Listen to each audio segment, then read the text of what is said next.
Okay, race fans, it's 4th of July, so you know what time it is. Time for AMA Pro Motocross to head to Michigan for RedBud! I'm Sarah Whitmore Smodgy, and this is your preview and injury report for the 6th round of Pro Motocross, which means after the first set of motos this weekend, we will be exactly halfway through this season. In the 450 class, Jet Lawrence will be looking to keep his win streak going, while his brother Hunter is trying to set himself apart as the second best guy in the class, getting second in the last 4 motos. It's not going to be easy, though, if the likes of Eli Tomac, Justin Cooper, and Aaron Plessinger have anything to say about it. RedBud does love Aaron Plessinger on a 4th of July weekend, and the feeling seems to be mutual. The big news this week, though, is that defending 450 champion Chase Sexton will be back after crashing out of the first round at Fox Raceway. Chase considers this to be his home race, so there is no doubt why he chose this track for his return. Also, a lot of eyes will be on Jorge Prado, who seemed to take a step toward the front last weekend at Southwick. Was that just due to his sand skills, or was this a sustainable improvement? And finally, another surprise entry this weekend will be Tony Caroli, who will be debuting his Ducati for the first time on U.S. soil. In the 250 class, does anyone have anything for Hayden Deegan?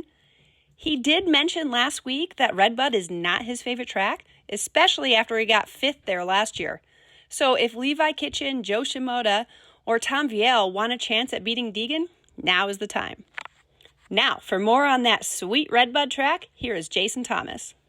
Welcome to RedBud, Michigan for round 6 of the Pro Motocross Championship, a part of the greater Super Motocross World Championship. And RedBud simply is one of the favorite and best rounds of the circuit.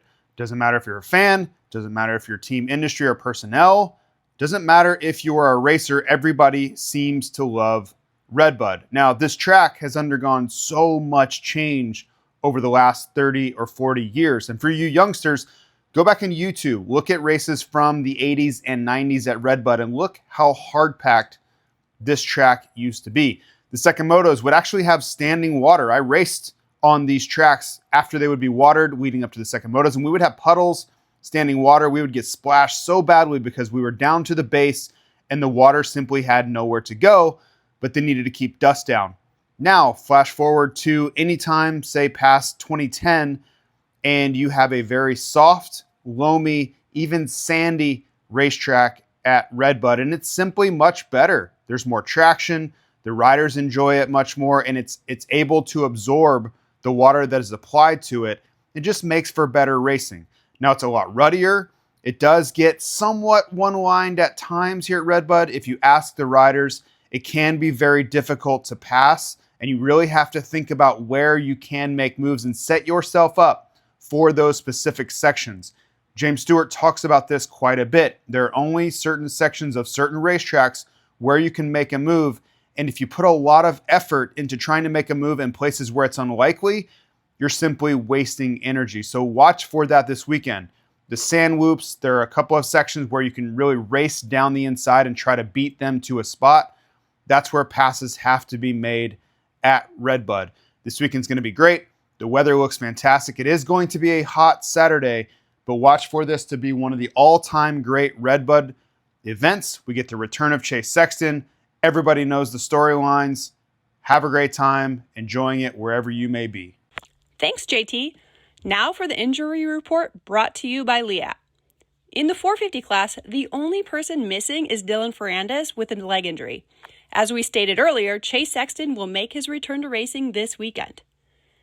In the 250 class, well, this list is a bit longer. Both Drew Adams, who broke his finger at High Point, and Casey Cochran, who dislocated his shoulder at Southwick, are still to be determined for this weekend. Be sure to check back on the site for more on them later. Now, Max Anstie is out with a broken leg. Daxton Bennick is back on the bike but still not racing. Same goes for his teammate Pierce Brown. Trevor Cullop, we mentioned before, had a gnarly crash at Hangtown where he broke his femur. Then he suffered further complications in the hospital, including a stroke. Trevor could really use our help, so please go to roadtorecovery.com to help him out if you can. Continuing on, Cole Davies is out with a broken arm. Evan Ferry is out with an Achilles injury, and Chance Hymas has had surgery on his ACL that he injured at High Point. Cameron McAdoo is also out with an ACL injury. Caden Minear is out with a thumb injury. Carson Mumford is out with an ankle injury. Jet Reynolds hopes to return from a leg injury by Ironman. Styles Robertson has a nagging wrist injury. Nick Romano has a shoulder injury. And finally, Gavin Towers is also out with a knee injury. And that's it for the preview and injury report for RedBud this 4th of July weekend, which you can watch on Peacock.